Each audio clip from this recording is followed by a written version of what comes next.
ഉസ്താദി ഒരു തെളിവ്, ഉസ്താദി ഒരൊറ്റ തെളിവ് ഇവിടെ ഉണ്ടാവുമല്ലോ. ഇവിടെ ഉണ്ടാവുമല്ലോ. ഇവിടെയല്ലേ ഇപ്പൊ രാവിലെയും 14 രാവിലത്തെ അധികാറും മറ്റേ അധികാറും തന്നെ പാവപ്പെട്ടോനെ. ഇപ്പൊ നിങ്ങൾ പറഞ്ഞല്ലോ അള്ളാഹിനോട് പറയും. നിങ്ങൾക്ക് കേൾക്കണം, ഒരു തുള്ളി കണ്ണീര് വരില്ല, ഒരു തുള്ളി കണ്ണീര്. കാരണം എന്താ അറിയോ, അഭിനയിക്കാൻ ഉഷാറാ.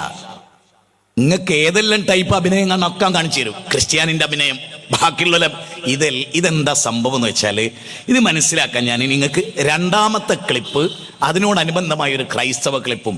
റസൂല് പറയുന്നുണ്ട്, ജൂത ക്രിസ്ത്യാനികളെ ചാണിന് ചാണായി മുഴത്തിന് മുഴമായി നിങ്ങൾ പിൻപറ്റും. അള്ളാഹുവിന്റെ റസൂൽ സല്ലല്ലാഹു അലൈഹി വസല്ലമയുടെ പ്രവചനമാണ്. അത് പുലരാതിരിക്കോ? അത് പുലരുന്നു. അതിന്റെ തെളിവാണ്. നിങ്ങൾ രണ്ടാമത്തെ ക്ലിപ്പ് ഒന്ന് കേട്ടെ. ഒരു കാര്യം ഞാൻ പറയട്ടെ, ഞാൻ പൊലിപ്പിക്കാൻ പറയുകയല്ല. എൻ്റെ റബ്ബിനെ സാക്ഷി നിർത്തി, കരുണക്കടലായ റബ്ബിനെ സാക്ഷി നിർത്തിയിട്ട് പറയാൻ, അള്ളാഹുവിനെ സാക്ഷി നിർത്തിയിട്ട് പറയാൻ. ഇന്ന് മജ്‌ലിസ് കഴിഞ്ഞ് ആ തിരുവനന്തപുരത്തുകാരോട് സംസാരിക്കുന്നതിൻ്റെ ഇടയിൽ ആ ലിസ്റ്റിൽ അവിടെ എഴുതി വെച്ചിട്ടുണ്ടാവും, ഒരു നീല ടർക്കിയിൽ പൊതിഞ്ഞൊരു കുഞ്ഞുവാവയെ കൊണ്ടുവന്നിട്ടുണ്ട്. ആ കുഞ്ഞുവാവൻ എടുത്ത വല്യമ്മ പറയണം, സതേ വർഷങ്ങളായി കല്യാണം കഴിഞ്ഞിട്ട് മക്കളുണ്ടായിരുന്നില്ല. കഴിഞ്ഞ വാർഷികത്തിൽ ഞങ്ങൾ ഇവിടെ നിന്ന് ദ്വാരുന്നു, പൊട്ടിക്കരഞ്ഞുകൊണ്ട് ഞാൻ ദ്വാരുന്നു, പക്ഷേ എൻ്റെ മകൾക്ക് കുഞ്ഞിനെ കൊടുക്കണേ റബ്ബേ. സതേ ആ കുഞ്ഞിനെയുമായിട്ടാണ് ഞാൻ വന്നത്. സന്തോഷത്തിൽ ആ സഹോദരി.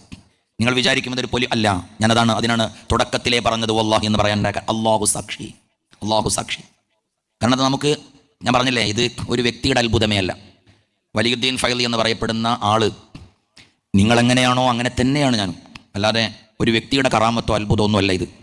ഈ പരിശുദ്ധമായ പള്ളിയും ഈ മഹനീയമായ സംരംഭങ്ങളൊക്കെ കരുണക്കടലായ റബ്ബ് മഹാന്മാരുടെ ഒരു പ്രത്യേകമായ ഫضലുണ്ട്. പ്രത്യേകിച്ചും ഞാൻ പറഞ്ഞല്ലോ, നിങ്ങൾക്ക് മനസ്സിലായോ? കരുണക്കടലായ റബ്ബ്. പിന്നെ അവിടെ തിരികെ വെക്കുക എന്ത്? മഹാന്മാരുടെ ഫضലുണ്ട്. എന്തിനാ അതിന്റെ ആവശ്യം?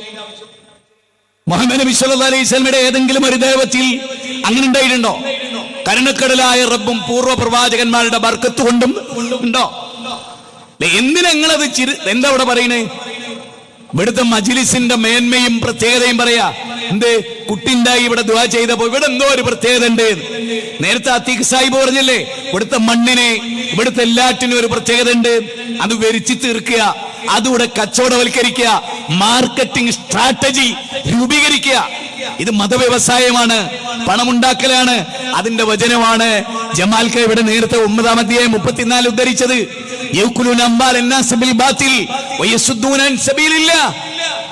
നിങ്ങൾ ആരെങ്കിലും നബി സല്ലല്ലാഹു അലൈഹി വസല്ലമയുടെ ഏതെങ്കിലും ഒരു സദസ്സിൽ ഒരു കുട്ടിനെ എടുത്തിട്ട് ആരെങ്കിലും വന്നിട്ട് പറഞ്ഞിട്ടുണ്ടോ, നബിയെ കഴിഞ്ഞ വർഷം ഞാൻ അവിടെ വന്നപ്പോൾ എനിക്ക് കുട്ടിയില്ല, ഇപ്പൊ അവിടെ വന്നിട്ട് ഈ മജ്‌ലിസിൽ പങ്കെടുത്തൊരു കുട്ടീൻ്റെ? അങ്ങനത്തെ ഒന്നും ഒരു ശ്രദ്ധ ഇസ്ലാമിക ലോകം വെച്ചിട്ടില്ല.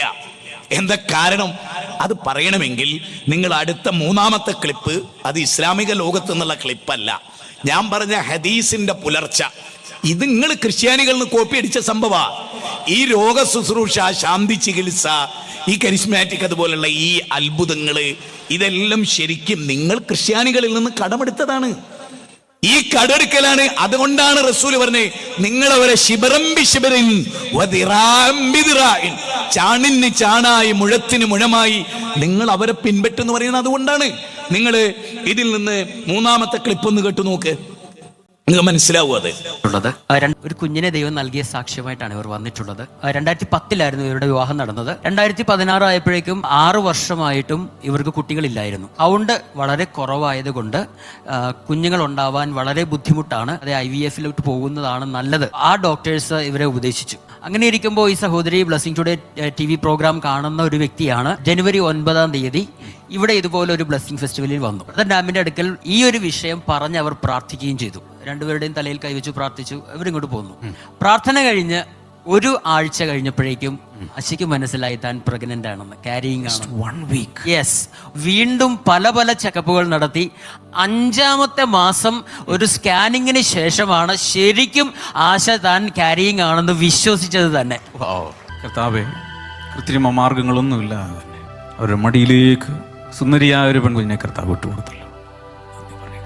ഇതുണ്ടോ? മാത്രമല്ല, നിങ്ങൾ ആലോചിച്ച തലേ കയ്യച്ച് ഒരാഴ്ച കൊണ്ട് ഗർഭിണിയാണെന്ന് തിരിച്ചറിയാനുള്ള വല്ല കഴിവുണ്ടോ ആർക്കെങ്കിലും? ബീജവും മണ്ഡവും കൂടി ചേർന്ന് ഇത്ര ദിവസത്തിനുള്ളിലല്ലാതെ ഏതെങ്കിലും ഒരു ടെക്നോളജി ഉപയോഗിച്ച് ഈ കള്ളത്തരം പറയാ. ഈ പള്ളിയിലച്ചന്മാരുടെ ഈ പ്രചരണത്തിൽ നിന്ന് കോപ്പി അടിച്ചതാ നിങ്ങള്. അപ്പൊ അവിടെ എന്തുണ്ട്? ഇതേ സംഭവമുണ്ട്. അപ്പൊ പിന്നെ അങ്ങോട്ടും പോകാന്നാണോ നിങ്ങൾ പറയുന്നത്? അവിടെയുണ്ട് അത്ഭുതം. ഈ അത്ഭുതങ്ങൾ വിറ്റ് കായ് ഉണ്ടാക്കുന്ന പരിപാടി